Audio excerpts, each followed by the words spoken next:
O le das tus 90 millones de pesos a tu hermana para salvar su marca, o te largas de mi casa ahora mismo. La voz de mi padre, Arturo, no tiembla. No grita. Es peor que eso. Es una cuchilla de hielo, afilada con la certeza absoluta de su autoridad. Corta el aire denso y viciado de la sala, un aire que todavía huele a pastel de cumpleaños y a la desesperación rancia que ha impregnado esta casa durante meses.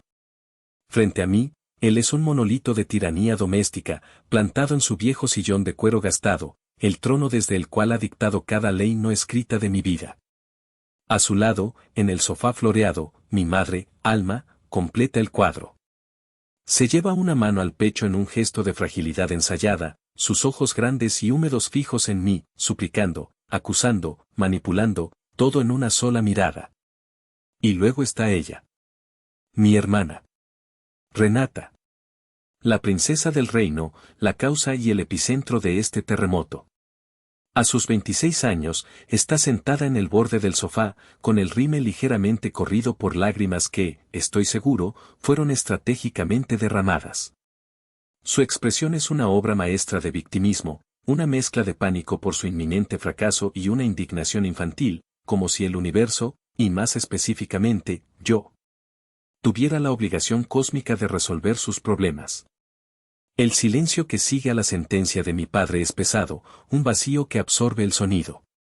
En ese silencio, mi mente no registra sorpresa. No hay shock, ni siquiera una oleada de ira. Lo que siento es una calma extraña y profunda.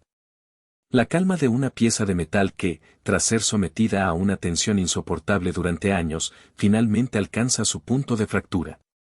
No es una ruptura violenta.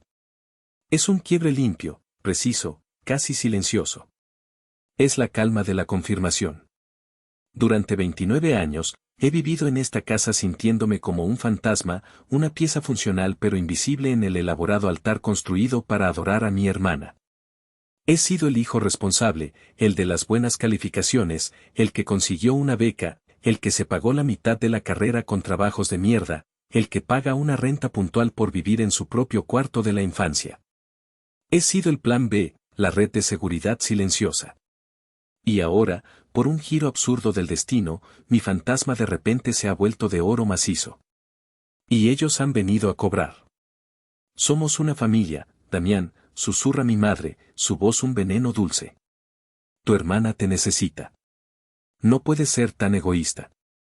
Todo ese dinero, es una bendición del cielo para todos nosotros. Para todos nosotros. La frase resuena en mi cabeza. Miro el rostro pálido y expectante de Renata, sus ojos fijos en mí, no como un hermano, sino como un cajero automático con un premio mayor impreso en la frente. En su mirada no hay una pizca de gratitud por mis años de sacrificio silencioso, solo la demanda impaciente de este último y definitivo rescate. Mi mente, entrenada para analizar estructuras y calcular cargas, hace una evaluación rápida de la escena. Veo las grietas en los cimientos de esta familia, las vigas podridas de la envidia y el favoritismo, la carga insostenible de las expectativas no cumplidas. He vivido dentro de esta estructura fallida toda mi vida, apuntalando paredes invisibles con mi obediencia y mi silencio. Pero ya no. Lentamente, levanto la vista y los miro a los tres, uno por uno. Grabo sus rostros en mi memoria, la arrogancia de mi padre, la victimización de mi madre, el derecho adquirido de mi hermana. Esta no es una familia. Es un ecosistema parasitario. Y yo, finalmente, he decidido dejar de ser el huésped. La sala de estar se desvanece y soy transportado 11 años atrás. Tengo 18 y en mis manos no hay un boleto de lotería, sino un papel mucho más valioso, la carta de aceptación de la Facultad de Ingeniería Civil de la UNAM, con una beca del 50%. Mi corazón late con la fuerza de un martillo neumático. Es la llave, pienso, la llave para construir mi propio futuro, lejos de la sombra de mi hermana. Entro corriendo a la casa, la carta arrugándose en mi mano sudorosa. Papá, mamá, miren, grito, mi voz adolescente quebrándose por la emoción. Mi padre está en su sillón, leyendo el periódico. Lo baja lentamente, mirándome por encima de sus gafas de lectura con una expresión de leve fastidio, como si hubiera interrumpido algo de vital importancia. Mi madre sale de la cocina, secándose las manos en el delantal. Ella es la primera en tomar la carta. Sus ojos recorren el texto sin comprender del todo. ¿Ingeniería civil? ¿Y eso para qué sirve, mijo? ¿Vas a ser albañil con título? No lo dice con malicia, sino con esa ignorancia condescendiente que siempre ha reservado para mis ambiciones. Arturo ni siquiera toca el papel. ¿Y cuánto cuesta la bromita?, pregunta, su tono ya sentando las bases de la inevitable negativa. Mi entusiasmo comienza a desinflarse, pero me aferro a él. Con la beca, solo necesitaría ayuda con la inscripción y las colegiaturas. Hice los cálculos, explico, extendiendo otra hoja con mis números. Puedo trabajar de mesero los fines de semana para mis libros y transporte. Es una inversión, papá. En 5 años, podría estar devolviéndoles cada centavo. Inversión, repite, saboreando la palabra con desdén. Dobla su periódico con una precisión metódica y lo coloca sobre la mesita. Una inversión, Damián, es lo que estamos haciendo con tu hermana. Ella tiene talento, tiene chispa. ¿Tú? ¿Qué vas a hacer? ¿Construir puentes? Eso no es una inversión, es un capricho caro. Cada palabra es un golpe físico. Me quedo sin aire. Miro a mi madre, buscando un salvavidas en su mar de indiferencia. Ella se encoge de hombros, una leve sonrisa de disculpa en sus labios. Tu padre sabe de negocios, hijito. Además, los gastos de Renata son muchos. Ya sabes, sus clases de ballet, de pintura, de francés. Hay que pulir su talento. El talento de Renata. Una veleta que cambiaba con cada estación. Un mes era la pintura, al siguiente la danza, luego la fotografía. Proyectos que empezaban con un entusiasmo febril, financiados generosamente por mis padres, y que terminaban en un rincón acumulando polvo en cuanto aparecía un nuevo capricho. Mi sueño, en cambio, era concreto, tangible, basado en la física y las matemáticas. Y por eso mismo, para ellos, era incomprensible y carente de valor. La estocada final llega una semana después. Mientras lleno solicitudes de préstamos estudiantiles que sé que me ahogarán durante una década, escucho a mis padres hablar en la cocina. El tema, la inminente fiesta de 15 años de Renata. Arturo, ¿está seguro?, dice mi madre. El salón del country club es carísimo. ¿Y el vestido que quiere? Nuestra hija solo cumple 15 años una vez, Alma, responde mi padre, su voz llena de un orgullo que nunca he escuchado dirigido a mí. Tendrá la mejor fiesta que el dinero pueda comprar. No podemos ser menos que los Domínguez.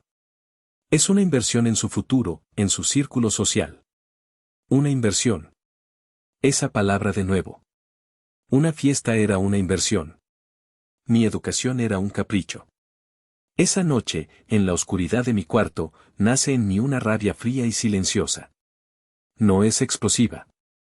Es una brasa que se instala en mi pecho, una que aprendería a alimentar con cada desaire, con cada injusticia. Me hago una promesa, lo lograré. Solo. Les demostraré que estaban equivocados. Y entonces, aparece un rayo de luz en la oscuridad. Mi tío Román, el hermano menor de mi padre, un mecánico de manos engrasadas y corazón de oro, viene de visita. Me encuentra en el porche, mirando a la nada. Se sienta a mi lado y me pasa una cerveza fría sin decir nada. Escuché lo de la universidad, dice finalmente. Yo solo asiento, un nudo en la garganta me impide hablar. Él suspira, mirando la calle. Tu padre siempre ha sido así. Le asusta lo que no entiende. Y él no entiende de trabajo duro, solo de apariencias. Mete la mano en el bolsillo de su overol y saca un fajo de billetes, arrugados y manchados de grasa. No es mucho, dice, poniéndolo en mi mano y cerrando mis dedos sobre él. Pero te servirá para los primeros libros. Para que vean que no estás solo. No dejes que te apaguen, sobrino. Tu cabeza vale oro. Las lágrimas que no había derramado frente a mis padres brotan entonces, silenciosas y calientes. No son de autocompasión. Son de gratitud. Por ese gesto, por esa única persona en mi familia que me vio, que realmente me vio. Esa noche, con el olor a grasa de motor en esos billetes, mi determinación se forja en acero. El tiempo salta hacia adelante. Han pasado 9 años desde la humillación de la universidad. Ahora tengo 27. Soy un ingeniero civil con experiencia, trabajando para una de las constructoras más grandes del país. La deuda estudiantil todavía pesa sobre mis hombros como una losa de concreto, pero la estoy pagando, mes a mes, sin ayuda de nadie. Y tengo un nuevo sueño. Uno más grande. Durante el último año, he pasado cada noche y cada fin de semana no en bares ni en citas, sino inclinado sobre mi respirador. No es un capricho, es un plan de negocios de 50 páginas, con proyecciones financieras, análisis de mercado, estudios de factibilidad y cartas de intención de 2 clientes potenciales. Mi idea es fundar una pequeña consultora. Una con un propósito. Quiero especializarme en el diseño y construcción de viviendas de bajo costo, con materiales sostenibles y, lo más importante, con estructuras de alta resistencia sísmica para comunidades vulnerables. Es mi obsesión, una forma de usar mi profesión para hacer algo que realmente importe, algo que deje una marca positiva en el mundo. No necesito millones. El plan es empezar desde casa. El capital inicial que necesito es modesto, 150,000 pesos para el registro de la empresa, licencias de software y un pequeño colchón operativo. Elijo el momento con cuidado. Un domingo por la tarde, después de la comida. El ambiente está relajado. Renata no está, lo cual es una bendición. Me siento con ellos en la sala, la misma sala que se convertirá en mi tribunal 2 años después, y coloco mi carpeta meticulosamente organizada sobre la mesa de centro. Papá, mamá, me gustaría mostrarles algo en lo que he estado trabajando, comienzo, mi voz firme, profesional, la voz de un hombre que sabe de lo que habla. Durante 20 minutos, les expongo mi visión. Les muestro los planos conceptuales, los gráficos de crecimiento, los beneficios fiscales para este tipo de construcción. Les hablo con la pasión que nace de un propósito real. Les explico que no solo es un buen negocio, es lo correcto. Cuando termino, el silencio es denso. Mi padre se recuesta en su sillón, entrelazando los dedos sobre su estómago. Es su pose de juez. Casas para pobres, suelta finalmente, la pregunta cargada de desdén. ¿Y quién te va a pagar por eso? ¿La caridad? La gente con dinero quiere lujo, Damián. Estás perdiendo el tiempo con tus sueños hippies. No es así, papá, replico, manteniendo la calma a duras penas. Hay un mercado enorme. Hay programas de gobierno, fundaciones. Hice la investigación.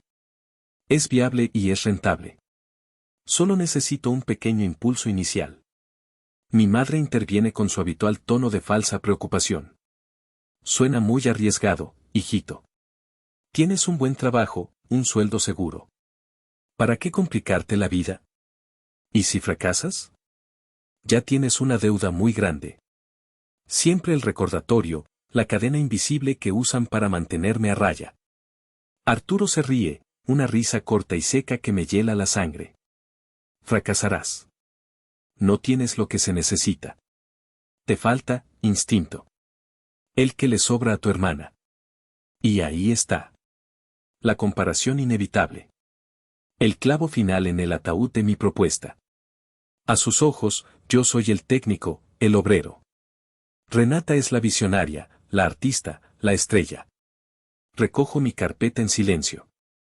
La derrota es amarga, pero familiar.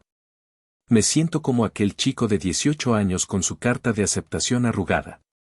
Un mes después, la ironía me golpea con la fuerza de una bola de demolición.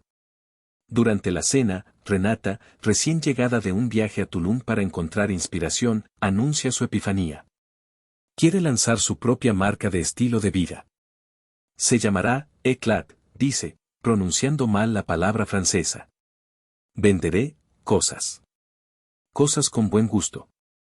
Accesorios, velas, ropa, cosas que reflejen mi esencia. Su plan de negocios es, literalmente, una idea garabateada en la parte de atrás de una servilleta. Su investigación de mercado consiste en tengo muchos seguidores en Instagram. Espero escepticismo. Ruego por una pizca de la dura crítica que yo recibí. En cambio, los ojos de mis padres brillan con una devoción ciega. ¡Qué gran idea, mi amor!, exclama mi madre. Siempre has tenido un ojo para la belleza. Eso es visión, sentencia mi padre, dándole una palmada en la espalda. Hay que pensar en grande. Apuntar a la cima. Esa misma semana, liquidan una parte considerable de sus ahorros para la jubilación. Le dan 2 millones de pesos. Sin un plan de negocios. Sin proyecciones. Sin garantías. Solo fe ciega en su princesa. Nadie me pregunta qué pienso. Nadie nota cómo aprieto el tenedor hasta que mis nudillos se ponen blancos. Estoy sentado en la misma mesa, pero soy invisible. Mi sueño, meticulosamente planeado para ayudar a otros, fue aplastado. El capricho de Renata, impulsivo y condenado al fracaso, fue financiado como si fuera la próxima gran revolución empresarial. Esa noche, en mi cuarto, mientras guardo mi plan de negocios en un cajón, no siento rabia. Siento algo mucho peor, la resignación de que, en la ecuación de mi familia, yo siempre seré la variable a restar. El recuerdo se disuelve y estoy de nuevo en el presente, apenas unas semanas antes de la fiesta de cumpleaños de mi madre. Es viernes por la tarde y el peso de la semana se siente como una viga de acero sobre mis hombros. Plazos ajustados, un jefe exigente y la presión constante de saber que cada peso que gano se divide entre la renta que les pago a mis padres, mi deuda estudiantil y mis gastos básicos. Mi vida es una hoja de cálculo perfectamente balanceada, sin margen para el error o el placer.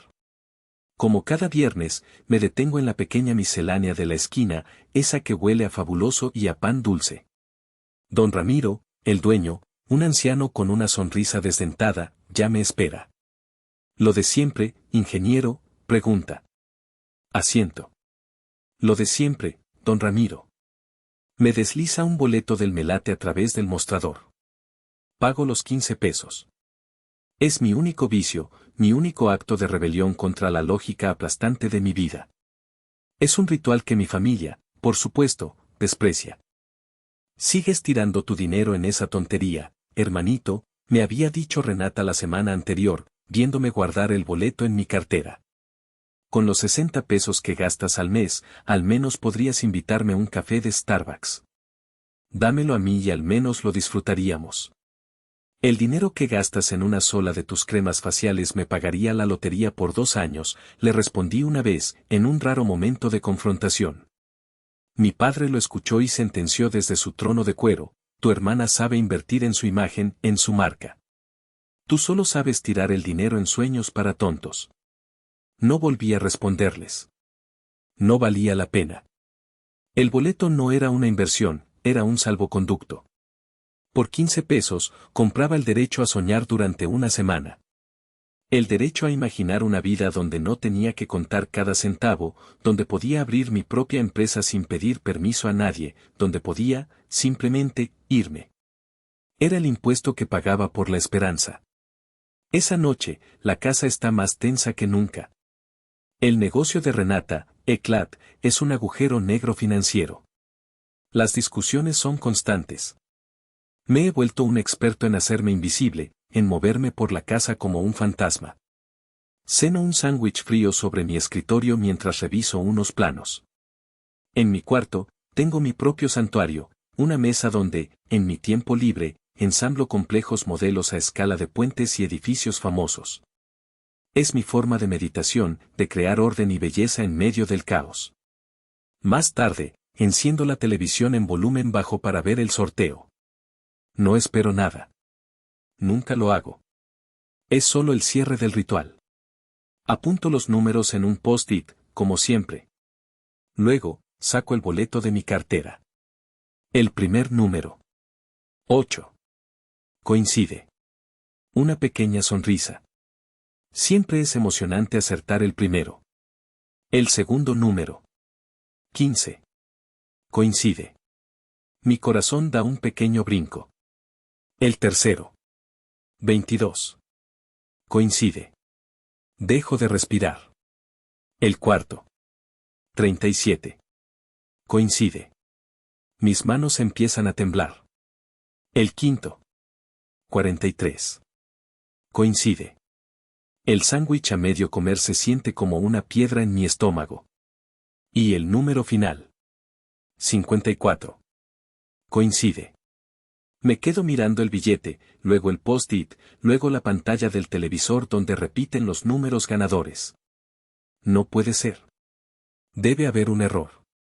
Reviso los números 1, 2, 10 veces. Los leo en voz alta, susurrando en la quietud de mi habitación. No hay error. He ganado. El premio mayor. 90 millones de pesos. No grito. No salto de alegría. No llamo a nadie. Me quedo sentado en la silla de mi escritorio, completamente inmóvil, mientras una extraña calma desciende sobre mí. Es una sensación tan ajena, tan poderosa, que me asusta. No es la euforia que había imaginado tantas veces. Es algo mucho más profundo. Es el sonido de mis cadenas rompiéndose. Es el peso de la deuda estudiantil evaporándose. Es el muro de la indiferencia de mi familia desmoronándose. Pero sobre todo, es la comprensión instantánea y aterradora de que acabo de obtener el poder absoluto. El poder de salvarlos. Y el poder de destruirlos. Con manos temblorosas, doblo el boleto con sumo cuidado y lo guardo dentro de un viejo libro de texto de análisis estructural, en la página que habla sobre la carga máxima y el punto de colapso. Y en ese momento, supe dos cosas con certeza absoluta. Primero, que no les diría una sola palabra hasta que el dinero estuviera seguro. Y segundo, que mi vida, tal y como la conocía, había terminado para siempre. El fin de semana fue una tortura silenciosa. Me moví por la casa como un autómata, participando mínimamente en las conversaciones, mi mente a 1000 kilómetros de distancia, repasando los números una y otra vez. El boleto en mi libro de texto se sentía como un objeto radioactivo, un artefacto de otro mundo que podía cambiar la física de mi realidad. La tensión familiar era un ruido de fondo, las quejas de Renata sobre sus proveedores y las miradas preocupadas de mis padres eran escenas de una película que ya no me pertenecía. El lunes por la mañana, me reporté enfermo en el trabajo por primera vez en 5 años. La excusa fue una migraña, pero la realidad es que sentía que mi cabeza iba a estallar por la presión de mi secreto. Con el libro de texto metido en mi mochila como si fuera un tesoro sagrado, conduje hasta las oficinas centrales de la Lotería Nacional en el centro de la ciudad. El edificio era impersonal y burocrático, lo que de alguna manera me tranquilizó. Hice fila como cualquier otra persona, mi corazón martilleando contra mis costillas. Cuando llegó mi turno, me acerqué a la ventanilla y le expliqué a la empleada, una mujer de mediana edad con gafas y una expresión de aburrimiento perpetuo, que creía tener el boleto ganador. Su expresión no cambió. Me pidió el boleto y mi identificación. Lo deslizó bajo un escáner, tecleó algo en su computadora y esperó. El segundo que tardó la máquina en pitar pareció 1 hora. El pitido fue agudo y corto. La mujer levantó la vista de su pantalla, y por primera vez, su máscara de aburrimiento se resquebrajó. Sus ojos se abrieron de par en par. «¿Es usted Damián Rojas?», dijo, verificando mi nombre en la identificación. Asentí, mi garganta demasiado seca para hablar. «Felicidades, señor Rojas», dijo, su voz ahora un susurro impresionado. «Ha ganado el premio mayor. 90 millones de pesos». Me condujo a una oficina privada en la parte de atrás. Un hombre con traje, el director de premios, me estrechó la mano con una energía que me pareció casi agresiva. Me explicó el procedimiento. El dinero tardaría entre 15 y 30 días en ser verificado y depositado en mi cuenta bancaria debido a los protocolos de seguridad y los impuestos. Me hicieron llenar una montaña de formularios, elegir un banco, firmar documentos que apenas leí. Mi mente estaba zumbando. Y ahora, para la parte divertida, dijo el director con una sonrisa de vendedor. La foto. 2 empleados trajeron un cheque gigante, de esos de cartón que parecen ridículos en la televisión. Pero cuando vi mi nombre impreso en él, seguido por la cifra 90 millones de pesos MXN, se sintió increíblemente real. Normalmente, enviamos un comunicado de prensa de inmediato, explicó el director mientras un fotógrafo preparaba su cámara. A los medios les encantan estas historias. El ingeniero trabajador que se saca la lotería. El pánico me atenazó. No, lo interrumpí, mi voz más firme de lo que esperaba. No, por favor. ¿Podemos retrasar eso? El director me miró, sorprendido. ¿Retrasarlo? ¿Por qué? La publicidad es buena. Motivos familiares, dije, la mentira saliendo con una facilidad que me asustó. Son delicados. Necesito tiempo para hablar con mi familia en privado antes de que se enteren por las noticias. ¿Podrían, por favor, darme 2 semanas de discreción total? Es muy importante para mí. Quizás fue la seriedad en mi voz, o quizás simplemente no quiso discutir con un nuevo millonario. Vaciló por un momento y luego asintió. Está bien, muchacho. 2 semanas. Pero después de eso, la historia es nuestra. Gracias, dije, sintiendo una oleada de alivio. Sonreí para la cámara, sosteniendo el cheque de cartón. La sonrisa se sentía como una máscara de yeso. El flash me cegó por un momento. Después de las fotos, me ofrecieron llevarme el cheque gigante. Es un gran recuerdo, dijo el director. Sí, respondí, una idea repentina y brillante formándose en mi mente, una pieza clave en el plan que comenzaba a ensamblarse. Me lo llevo. Salí del edificio con el cheque ridículamente grande bajo el brazo, envuelto en plástico. No era un recuerdo. Era un cebo. Era la pieza central de mi estrategia. Sabía que las palabras no serían suficientes. Mi familia operaba en el ámbito de lo tangible, de lo material. Necesitaban ver para creer. Y yo les iba a dar exactamente lo que querían ver antes de mostrarles lo que nunca esperarían. Al llegar a casa, enrollé el cheque de cartón y lo escondí en el fondo de mi armario, detrás de una pila de ropa vieja. Era mi arma secreta, esperando el momento adecuado para ser desplegada. La cuenta regresiva de 2 semanas había comenzado. Los días que siguieron a mi visita a la oficina de la lotería fueron como vivir en el ojo de un huracán. En el centro, donde estaba yo, había una calma extraña, la calma de saber que tenía un poder secreto que lo cambiaría todo. Pero a mi alrededor, el caos de mi familia se intensificaba con cada hora que pasaba. La marca de Renata, Eclat, se estaba desangrando. Yo, con mi formación en ingeniería y mi mente analítica, lo veía con una claridad dolorosa. Había sobreestimado la demanda, subestimado los costos y manejado el inventario con la delicadeza de un elefante en una cristalería. Había comprado accesorios carísimos que nadie en nuestro barrio podía permitirse, y ahora las colecciones de la temporada pasada se acumulaban en el almacén, acumulando polvo y deudas. Las llamadas telefónicas se volvieron una banda sonora constante en la casa. Eran los proveedores, exigiendo sus pagos. Eran los del banco, preguntando por las cuotas atrasadas del préstamo comercial. Eran los empleados, quejándose de que sus cheques no tenían fondos. Renata manejaba la presión de la única manera que sabía, con ataques de pánico teatrales y una completa abdicación de la responsabilidad. La encontraba a menudo en la sala, con la cabeza entre las manos, gimiendo sobre lo injusto que era todo. No lo entienden. Esto es arte. El negocio necesita tiempo para madurar, le gritaba a mi madre, quien la consolaba acariciándole el pelo y trayéndole tazas de té. Arturo, por su parte, reaccionaba con una furia impotente. Caminaba por la casa como un león enjaulado, maldiciendo a la economía, al gobierno, a los clientes ignorantes que no apreciaban la visión de su hija. Pero su furia nunca, ni por un segundo, se dirigía a Renata. La arquitecta del desastre era inmune a toda crítica. En este ambiente cargado, mi presencia silenciosa y mi aparente normalidad empezaron a volverse sospechosas. Ellos estaban acostumbrados a que yo fuera el barómetro de la estabilidad financiera de la casa.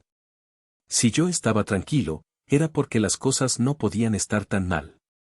Pero ahora, mi calma parecía fuera de lugar, casi un insulto a su drama.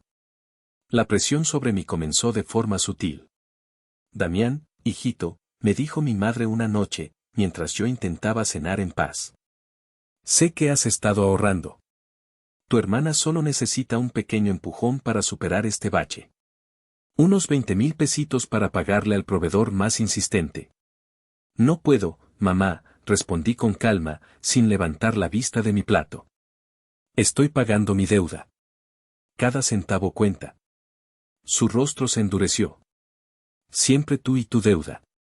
A veces tienes que pensar en la familia. Unos días después, fue Arturo. Me acorraló en el pasillo. Escúchame bien, dijo, su voz un gruñido bajo. Tu hermana está bajo mucha presión. Lo menos que podrías hacer es mostrar algo de apoyo. Sé que te dieron un bono en el trabajo. No me mientas. No hubo ningún bono, papá, le dije, mirándolo directamente a los ojos. Me sostuvo la mirada por un momento, buscando una grieta en mi fachada. No la encontró. Se fue, murmurando algo sobre hijos desagradecidos. La situación se estaba volviendo insostenible. Sentía sus miradas sobre mí en la cena, analizándome, calculando. Se estaban quedando sin opciones, y yo, el hijo responsable, el que siempre tenía un trabajo estable, me estaba convirtiendo en su única esperanza, en su último recurso. Sabía que el momento de la revelación se acercaba. No podía esperar las 2 semanas completas. La presión interna de la familia estaba creando una fisura, y yo necesitaba controlar la explosión, no ser una víctima de ella. El catalizador perfecto llegó en forma de una invitación impresa en cartulina rosa, la fiesta del 56º cumpleaños de mi madre. Se celebraría en casa, el próximo sábado. Toda la familia estaría allí, tíos, tías, primos. El escenario perfecto para una emboscada pública. Y yo sabía, con una certeza absoluta, que ellos intentarían usar esa audiencia para acorralarme. A pesar de la inminente catástrofe financiera, mi madre insistió en celebrar como Dios manda. La casa se llenó de un olor extraño, una mezcla de pastel de chocolate y desesperación. Globos rosas y plateados colgaban lánguidamente de las esquinas, como si estuvieran tan agotados como los anfitriones. Mi mente de ingeniero, siempre analizando sistemas, vio el plan con una claridad cristalina. Era una estrategia de pinzas. Por un lado, la presión emocional de mi madre, es mi cumpleaños, lo único que quiero es ver a mi familia unida. Por otro, la presión social del clan familiar, que, sin conocer la historia completa, me juzgaría como el hijo egoísta que no quería ayudar a su pobre y emprendedora hermana. Era una trampa perfecta. Pero en lugar de sentir pánico, sentí una extraña oleada de energía, una determinación fría y cortante. Había pasado mi vida reaccionando a sus manipulaciones, esquivando sus ataques pasivo-agresivos. Esta vez sería diferente. Esta vez, yo no sería la víctima en su obra de teatro. Sería el director. Ellos habían elegido el escenario, pero yo escribiría el tercer acto. Pasé la semana preparándome. No físicamente, sino mentalmente. Repasé cada posible escenario, cada línea de diálogo, cada posible reacción.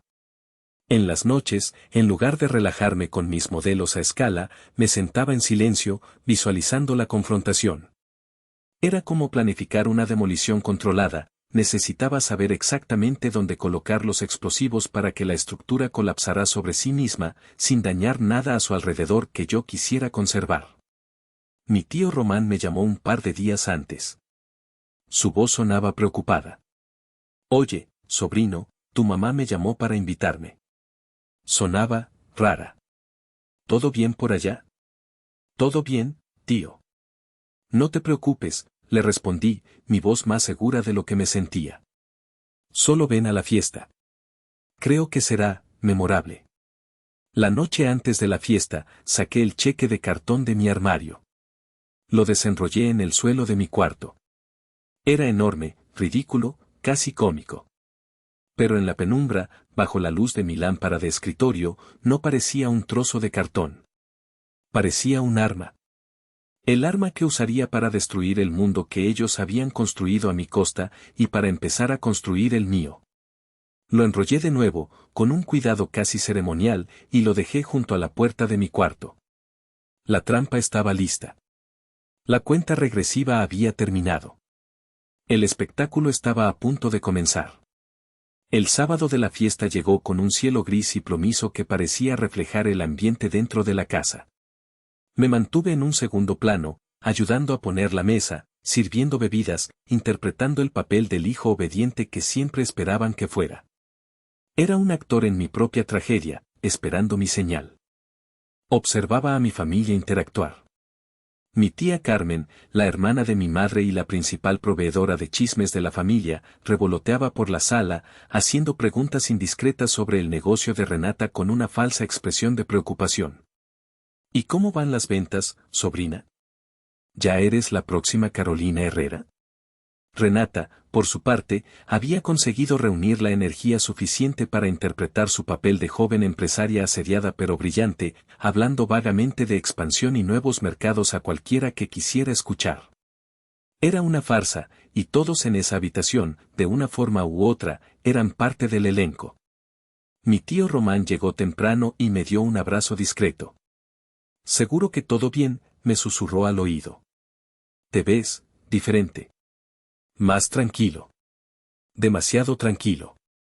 Solo le ofrecí una pequeña sonrisa enigmática. Estoy bien, tío. Disfruta del pastel. El momento llegó, predecible como el amanecer, justo después de que todos hubieran terminado su rebanada de pastel. Arturo se puso de pie, carraspeando para llamar la atención. La sala quedó en silencio. Quiero agradecerles a todos por venir a celebrar a mi maravillosa esposa, Alma, comenzó, su voz resonando con una falsa jovialidad. Este ha sido un año de desafíos para nosotros. Como saben, hemos invertido todo nuestro esfuerzo y nuestros ahorros en el sueño de nuestra hija Renata. Hizo una pausa dramática, mirando a Renata con un orgullo que me revolvió el estómago. Los negocios son difíciles, continuó, su mirada ahora recorriendo la habitación hasta fijarse en mí. El depredador había localizado a su presa. Requieren sacrificios. Y en una familia, todos debemos apoyarnos. Algunos más que otros. La indirecta fue tan sutil como un ladrillazo en la cara. Sentí todas las miradas clavarse en mí. Mi tía Carmen se inclinó hacia adelante, sus ojos brillando de curiosidad. Mi tío Román me lanzó una mirada de advertencia. La emboscada estaba en marcha. Mi madre tomó la palabra, sus ojos brillando con lágrimas de cocodrilo perfectamente sincronizadas. Lo único que quiero para mi cumpleaños, dijo, su voz temblorosa, es ver a mis dos hijos unidos, ayudándose mutuamente. Damián, me llamó, su voz cargada de un ruego manipulador que había perfeccionado durante años. Tú siempre has sido tan fuerte, tan independiente. Tu hermana te necesita ahora.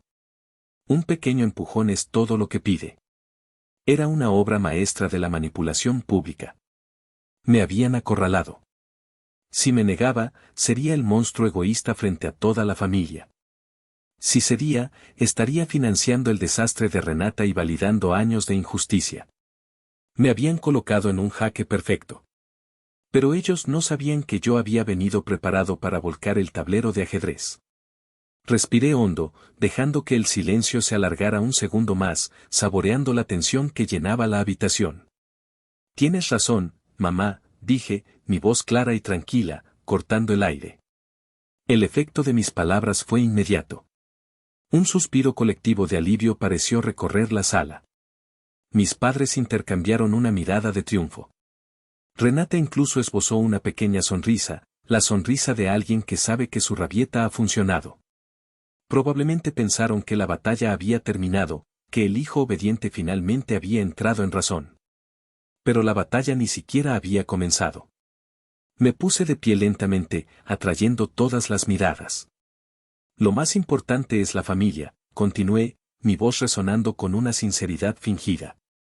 Y porque eres la mujer más importante de mi vida, mamá, y porque tu felicidad lo es todo para mí, no te he comprado un regalo normal este año. Hice una pausa, asegurándome de tener la atención de todos.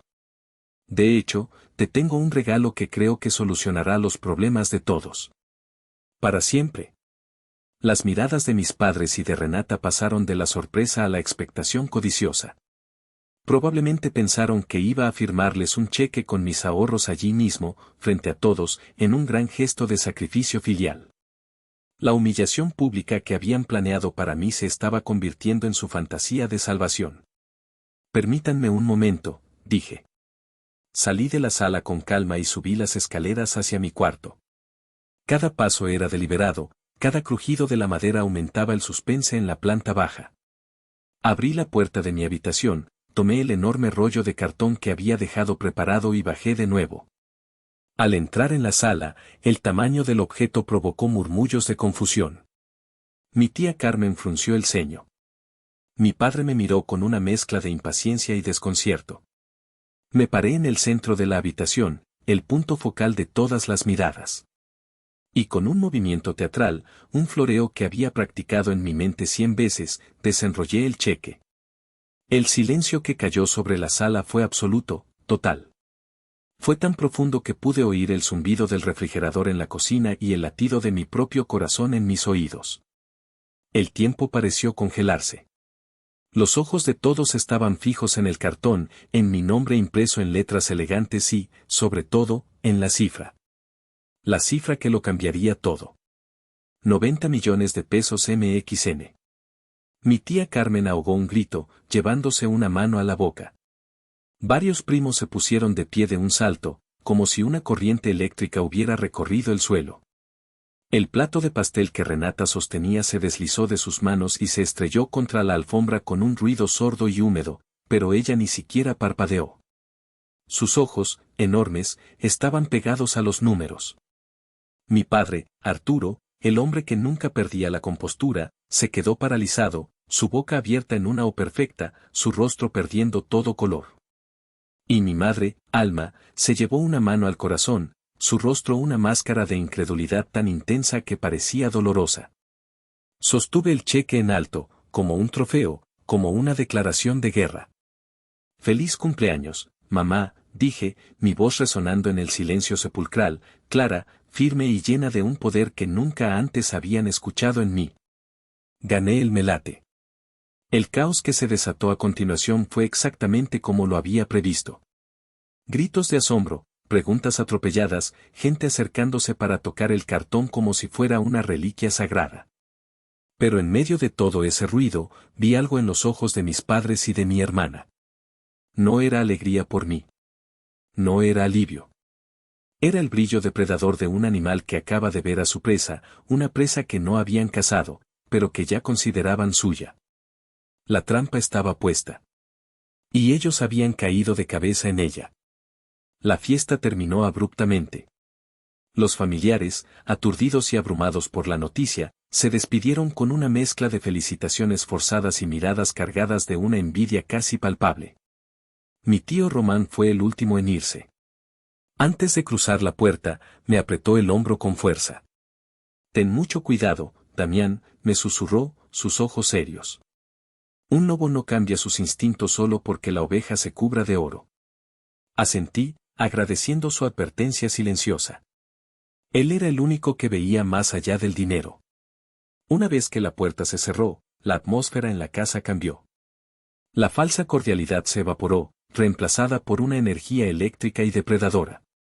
Ya no eran una familia, eran un comité de crisis financiera, y yo era el único punto en su agenda. Dejé el cheque gigante apoyado contra la pared, donde dominaba la habitación como un monolito de cartón y promesas. Arturo, Alma y Renata me rodearon. Ya no había sonrisas, ni lágrimas de cumpleaños. Solo una intensidad cruda y codiciosa. «¿Es real?», preguntó Arturo, su voz un gruñido bajo, como si temiera que todo fuera una broma cruel. «Completamente real», respondí con calma. «El dinero estará en mi cuenta en un par de semanas». Renata dio un paso adelante, sus ojos fijos en el cheque, no en mí. 90 millones, jadeó, la cifra saliendo de sus labios como una oración. «Damián, esto es una señal. Una señal del universo. Con esto, no solo puedo salvar Eclat, puedo expandirla». Abrir sucursales en Polanco, en San Pedro. Contratar a las mejores influencers. Empezó a divagar, sus ojos brillando con una fiebre de grandeza, ya gastando un dinero que no era suyo en un negocio que era un fracaso. Mi madre lo interrumpió, poniendo una mano en mi brazo. Su tacto era posesivo, como si estuviera reclamando una propiedad. Sabía que Dios no nos abandonaría, dijo, su voz llena de una piedad empalagosa. Esto es una bendición para la familia, Damián. Para que todos salgamos adelante juntos. Juntos, repetí, la palabra sintiéndose extraña en mi boca. En esta casa, juntos siempre había significado todos para Renata. Fue entonces cuando Arturo dio el paso final. Se interpuso entre Renata y yo, asumiendo su papel de patriarca. Cruzó los brazos y me miró desde arriba, a pesar de que éramos de la misma estatura. Dejémonos de rodeos, dijo, su tono cortante y práctico. Renata necesita el dinero. Todo. Su deuda es considerable, y para relanzar el negocio correctamente, necesitará una inyección de capital fuerte. Le darás el dinero. No fue una petición. Fue una orden. Sentí como la última brasa de afecto filial que quedaba en mí se extinguía, dejando solo cenizas frías. Lo miré, y por primera vez, no vi a mi padre. Vi a un extraño, a un hombre que me veía no como a un hijo, sino como a una solución, una herramienta, una billetera andante. No, dije. La palabra fue suave, casi un susurro, pero resonó en la habitación como un disparo. Los tres se quedaron helados. ¿Qué dijiste?, balbuceó Renata, su rostro contrayéndose en una mueca de incredulidad. Dije que no, repetí, mi voz ganando fuerza. Es mi dinero. Pagaré mi deuda estudiantil. Me compraré un lugar propio. Y empezaré mi propia empresa. La que ustedes dijeron que era un sueño estúpido. La cara de Arturo se congestionó de ira. ¿Tu empresa? ¿Después de todo lo que hemos hecho por ti? Vives bajo nuestro techo. Un techo por el que pago renta cada mes, sin falta, le recordé. Fue entonces cuando la máscara de mi madre se cayó. Su rostro dulce se contrajo en una mueca de furia. Desagradecido. Después de que te hemos alimentado y vestido toda tu vida. Tu hermana se está ahogando y tú te atreves a hablar de tus caprichos. Y entonces, Arturo pronunció la sentencia que había estado gestándose toda mi vida, la culminación de 29 años de ser el segundo, el invisible, el plan B. O le das tus 90 millones de pesos a tu hermana para salvar su marca, o te largas de mi casa ahora mismo. Ahí estaba. El ultimátum. La elección que no era una elección. Mientras sus palabras colgaban en el aire, venenosas y definitivas, sentí una extraña paz. La claridad absoluta. Está bien, dije. Mi voz, tan tranquila y desprovista de emoción, los tomó por sorpresa. Se miraron entre ellos, confundidos por mi falta de resistencia. Probablemente esperaban más ruegos, más negociaciones, quizás lágrimas. No obtuvieron nada de eso. Arturo enarcó una ceja. ¿Está bien, qué? Me voy, respondí, mi mirada fija en él. Empacaré mis cosas. Renata pareció entrar en pánico por un segundo, dándose cuenta de que su fuente de financiamiento estaba a punto de salir por la puerta. Espera, Damián, exclamó, su tono cambiando de la arrogancia a una falsa conciliación. No tienes que tomártelo así. Podemos hablarlo. Ya no hay nada que hablar, lo corté. Me dieron a elegir. Y elegí. Sin decir una palabra más, les di la espalda y subí las escaleras hacia mi cuarto. Cada paso se sentía ligero, como si me estuviera despojando de un peso invisible que había cargado durante 29 años. Al entrar en mi habitación, la misma que había ocupado desde niño, no sentí nostalgia. Se sentía como la celda de una prisión de la que finalmente había encontrado la llave. Comencé a empacar metódicamente. No con la prisa de alguien que huye, sino con la eficiencia de alguien que se traslada. Ropa en una maleta. Libros y documentos importantes en una caja. Mi computadora. Mis modelos a escala, esas pequeñas obras de arte que habían sido mi único refugio, los envolví con un cuidado especial. Mientras doblaba una camisa, escuché sus voces apagadas desde el piso de abajo. Discutían. Podía distinguir el tono agudo y ansioso de Renata, la voz apaciguadora pero firme de mi madre, y los gruñidos bajos de mi padre. Estaban decidiendo cómo manejar la situación, cómo volver a ponerme el collar. Sonreí para mis adentros. Era demasiado tarde. Antes de cerrar la maleta, me detuve. Una idea final, la pieza culminante de mi plan, tomó forma. Bajé las escaleras. Ellos se callaron en cuanto me vieron, fingiendo que no existía. Fui directamente al cheque de cartón, lo enrollé con cuidado y lo subí a mi cuarto. Lo dejé sobre mi escritorio, en un lugar prominente, imposible de ignorar. Era el queso en la ratonera. Pasé la noche en un duermevela, escuchando los sonidos de la casa. Sabía que no dormirían mucho. A la mañana siguiente, me levanté temprano, me duché y me vestí. Terminé de guardar mis últimas pertenencias en una mochila. Estaba listo. Al bajar las escaleras, un extraño silencio me recibió. La puerta de la sala estaba entreabierta. Me asomé y los vi. Estaban los tres sentados alrededor de la mesa de centro. Y en medio de la mesa, como los restos de un sacrificio pagano, yacía el cheque de la lotería. O lo que quedaba de él. Estaba destrozado. Roto en docenas de pedazos. Algunos jirones de cartón estaban esparcidos por la alfombra. Renata sostenía unas tijeras de papelería en la mano, una sonrisa torcida y triunfante en su rostro. Mi madre sostenía un trozo del cheque, examinándolo con una satisfacción sombría. Y mi padre, con los brazos cruzados, me miraba con una expresión de dura victoria, como si acabara de ganar una batalla decisiva. Te lo advertimos, Damián, dijo Arturo, su voz goteando desprecio. Como no quisiste compartir por las buenas, decidimos que no tendrías nada. ¿Qué vas a hacer ahora sin tu dinerito? Para que aprendas a no ser tan envidioso, soltó Renata, blandiendo las tijeras como si fueran una espada. Siempre celoso de mí. Ahora no tienes nada que yo pudiera querer. Por un instante, un pánico helado me recorrió.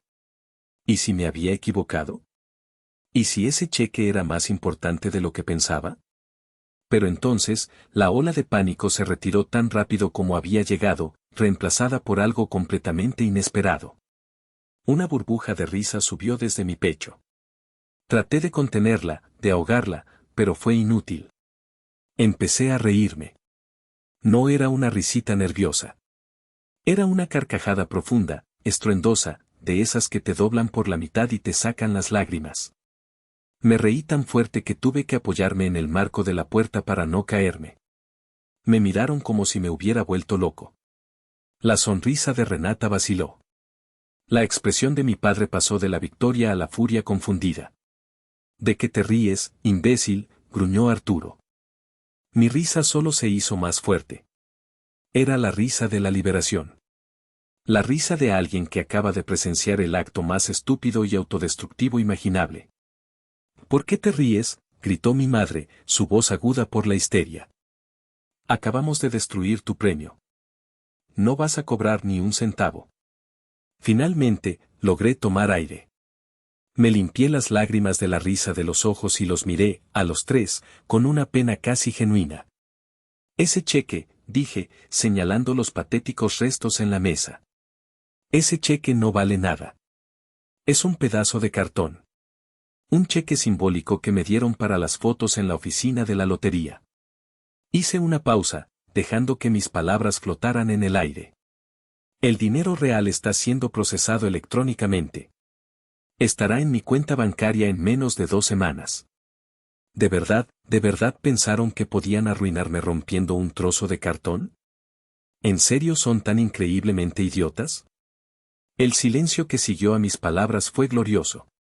Fue un silencio pesado, denso, un vacío que absorbió todo el aire y el color de la habitación. Vi cómo la sangre desaparecía de sus rostros, dejándolos con una palidez cerúlea, como si fueran estatuas de cera a punto de derretirse.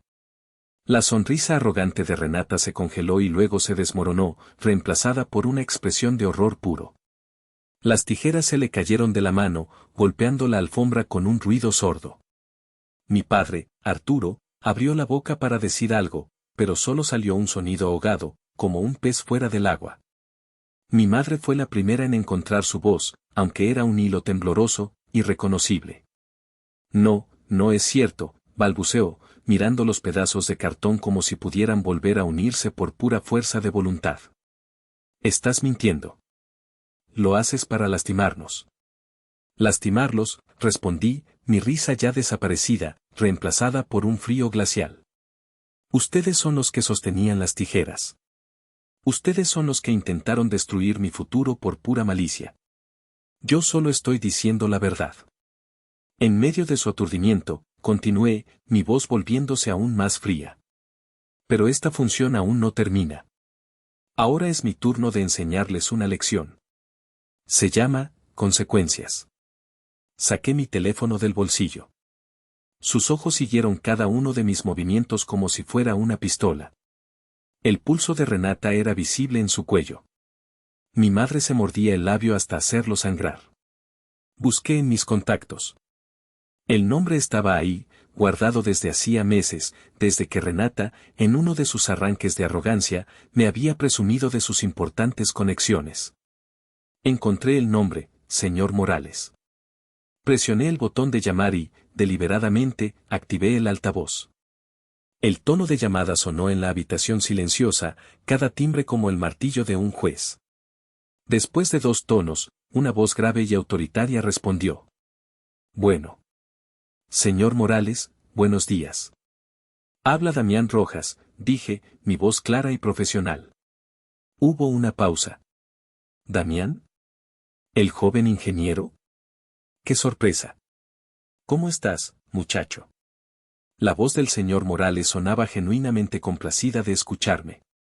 Vi un destello de confusión en el rostro de mi padre. Estoy muy bien, señor, gracias por preguntar, continué, ignorando a mi familia. Le llamo por un asunto rápido y un poco delicado. Sé que usted tiene una relación comercial con mi hermana, Renata Rojas. Lamentablemente, sí, respondió Morales, su tono volviéndose instantáneamente más duro.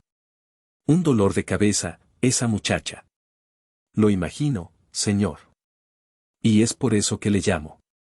Quiero dejar constancia de manera oficial y verbal, que luego seguiré con un correo electrónico, que no tengo ninguna afiliación con los negocios de mi hermana. No soy su socio, no soy su aval, y no tengo ninguna intención de cubrir ninguna de sus deudas, presentes o futuras. El silencio al otro lado de la línea fue corto, pero cargado. Vi a Renata ponerse blanca como el papel. Entiendo, dijo Morales lentamente. Agradezco tu honestidad, Damián. Es una pena que tu hermana no haya heredado tu integridad. ¿Ha pasado algo en particular que motive esta llamada? Digamos que ha habido un cambio en mi situación familiar y financiera, respondí. Dejo la casa familiar hoy mismo. Solo quería asegurarme de que todas las partes estuvieran debidamente informadas para que puedan tomar las medidas que consideren necesarias. Medidas, repitió Morales, y pude casi oír las ruedas girando en su cabeza. Ya veo. Damián, gracias de nuevo. Has sido muy iluminador. Que tengas un buen día. Igualmente, señor, dije y colgué. Deslicé el teléfono de nuevo en mi bolsillo. La atmósfera en la sala era irrespirable. Antes de que pudieran decir nada, el teléfono de Renata, que estaba sobre la mesa, vibró y se iluminó. En la pantalla, apareció una notificación de llamada entrante. El nombre que brillaba en la pantalla era, señor Morales. El zumbido insistente del teléfono de Renata llenaba la sala. Ella lo miraba fijamente, paralizada, como si contestar pudiera materializar sus peores pesadillas. La llamada finalmente se fue al buzón de voz, dejando un silencio aún más tenso que antes. Arturo fue el primero en romperlo. Se abalanzó hacia mí, su rostro a centímetros del mío, sus ojos inyectados en sangre. ¿Qué demonios hiciste?, rugió, el aliento caliente y con olor a café rancio golpeándome en la cara. Morales es su principal inversionista. Acabas de sentenciar a tu hermana. Yo no sentencié a nadie, respondí, mi voz peligrosamente tranquila, sin retroceder ni un centímetro. Renata sentenció su propio negocio el día que decidió que era una empresaria. Yo solo me aseguré de que las consecuencias de sus actos recayeran sobre la persona correcta. Somos familia, gritó mi madre desde el sofá, su voz rota por un sollozo. Se supone que debemos protegernos. Protegernos, me reí, una risa amarga y sin alegría. ¿Cómo cuando me protegieron de la deuda universitaria? ¿O cómo cuando protegieron mi idea de negocio? ¿O como hace 5 minutos, cuando intentaron protegerme de mi propio dinero? No me hablen de protección. Ustedes solo entienden de parasitismo. La palabra parasitismo pareció golpear a Arturo físicamente. Retrocedió un paso, su furia momentáneamente reemplazada por una conmoción absoluta. Pero no entienden la verdadera ironía de todo esto, continué, saboreando el momento. No tienen idea de la verdadera profundidad de su estupidez. Me volví hacia mi padre. Tú siempre me despreciaste por querer ser ingeniero. Construir puentes, decías, como si fuera un trabajo para tontos. Siempre admiraste el instinto de Renata, su supuesta habilidad para los negocios. Hice una pausa, mirándolo directamente a los ojos. Déjame contarte algo sobre el señor Morales. Hace 10 años, cuando yo era un estudiante muerto de hambre, conseguí unas prácticas de verano en una de las constructoras más grandes del país. Una empresa llamada Cimientos del Valle. ¿Te suena? Arturo asintió lentamente, una expresión de vaga confusión en su rostro. El dueño de esa empresa, el hombre que la construyó desde cero, era un ingeniero civil. Un hombre duro, exigente, pero brillante. Se tomó el tiempo de enseñarme, de guiarme. Vio algo en mí, un potencial que mi propio padre nunca se molestó en buscar. Ese hombre era un joven y ambicioso señor Morales, antes de que vendiera la constructora y se dedicara a las inversiones. El color desapareció por completo del rostro de Arturo. Así es, papá, continué, mi voz como el filo de un cuchillo. El hombre al que Renata le ha estado pidiendo dinero, el hombre al que le ha mentido y al que ha intentado estafar, es el mismo hombre que fue mi mentor.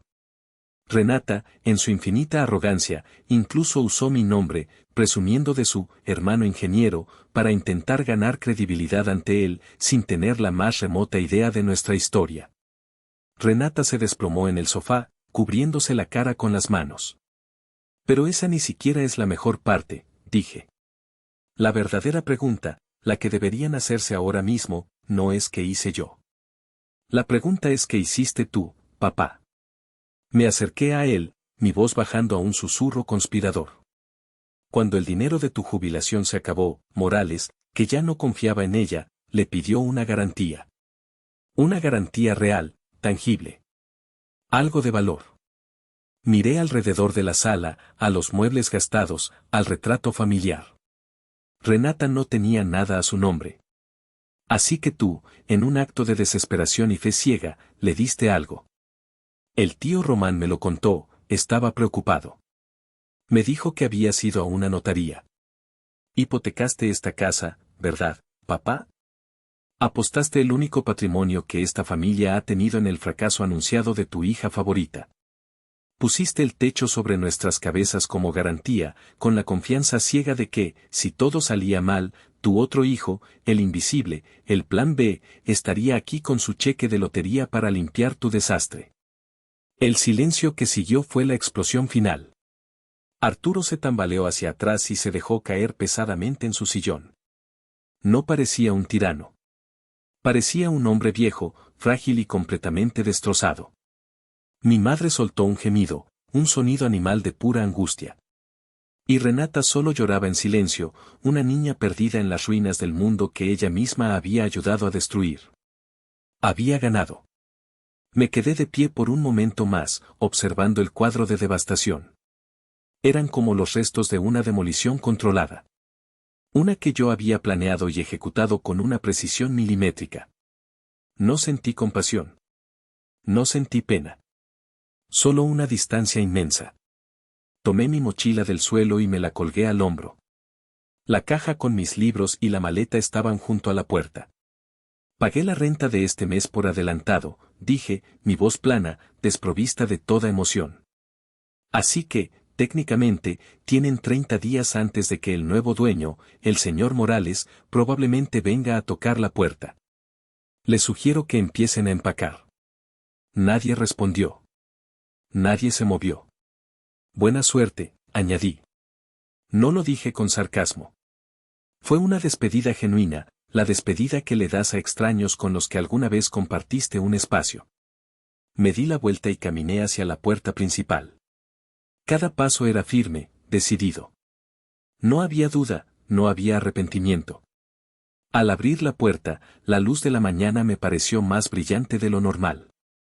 El aire exterior, fresco y limpio, llenó mis pulmones. Cerré la puerta detrás de mí.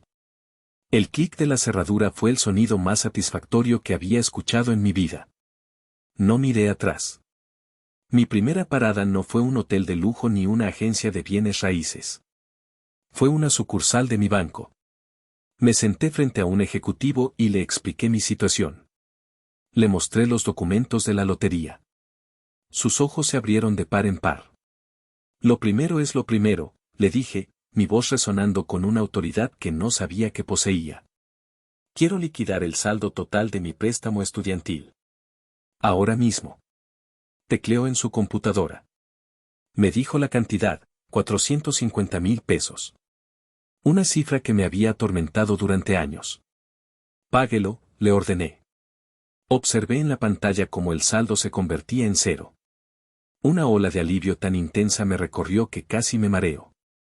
Era una sensación física, como si me hubieran quitado una armadura de plomo. Mi teléfono sonó. Era un número desconocido. Contesté. ¿Damián? Era la voz de mi tío Román. Tío. Tu mamá me llamó. Histérica. Me contó una versión muy extraña de las cosas. Solo quería saber si estabas bien. Estoy bien, tío. Mejor que nunca. Hubo una pausa. Hiciste lo correcto, sobrino, dijo, su voz cargada de emoción. A veces, hay que amputar para salvarse. Estoy orgulloso de ti. Gracias, tío, dije, mi voz un poco ronca. Significa todo para mí. Colgué. Estaba libre. Han pasado 6 meses. Estoy escribiendo esto desde el balcón de mi propio departamento. No es una mansión, pero es mío. Tiene una vista increíble de los volcanes y suficiente luz para mis plantas. En la mesa junto a mí, está la tarjeta de presentación de mi nueva empresa, Rojas Soluciones Estructurales. Mi apellido. El que había sentido como una carga y que ahora reclamaba como propio. Mi sueño ya no es un plan en un cajón. Es una realidad. Los primeros contratos han empezado a llegar. Estoy trabajando en un proyecto para diseñar un pequeño complejo de viviendas seguras y asequibles en las afueras de Puebla. El trabajo es duro, más duro que nunca, pero es un cansancio diferente. Es el cansancio satisfactorio de construir algo tuyo, ladrillo por ladrillo. Sé, a través de mi tío Román, lo que pasó con ellos. Perdieron la casa, como era inevitable. El señor Morales fue implacable.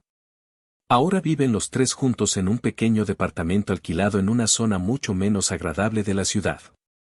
Renata trabaja como cajera en un supermercado, su marca de estilo de vida reducida a un uniforme de poliéster y una sonrisa forzada. Mi padre, me dicen, ha envejecido 10 años, el león se ha quedado sin rugido. Mi madre sigue llamando a mi tío, intentando usarlo como intermediario para llegar a mí, alternando entre súplicas y maldiciones. Él siempre se niega a pasarme el teléfono. No siento alegría por su desgracia. Sería mentira decir eso. La imagen de mi padre, un hombre quebrado, todavía me produce una punzada de algo parecido a la pena. Pero tampoco siento tristeza. Siento una distancia pacífica. Son personajes de un libro que ya terminé de leer. Su historia ha terminado para mí. La mía apenas comienza. He aprendido que la sangre te hace pariente, pero es la lealtad, el respeto y el amor lo que te convierte en familia. Perdí a la familia en la que nací, pero en el proceso, por primera vez en mi vida, siento que me he encontrado a mí mismo. Ya no soy el fantasma en la sala. Soy el arquitecto de mi propio destino.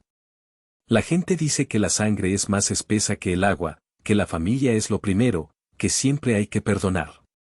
Pero después de todo lo que viví, después de años de ser invisible y de un intento final de despojarme de mi única oportunidad, me pregunto: ¿hice mal en dejarlos enfrentar las consecuencias de sus propias decisiones?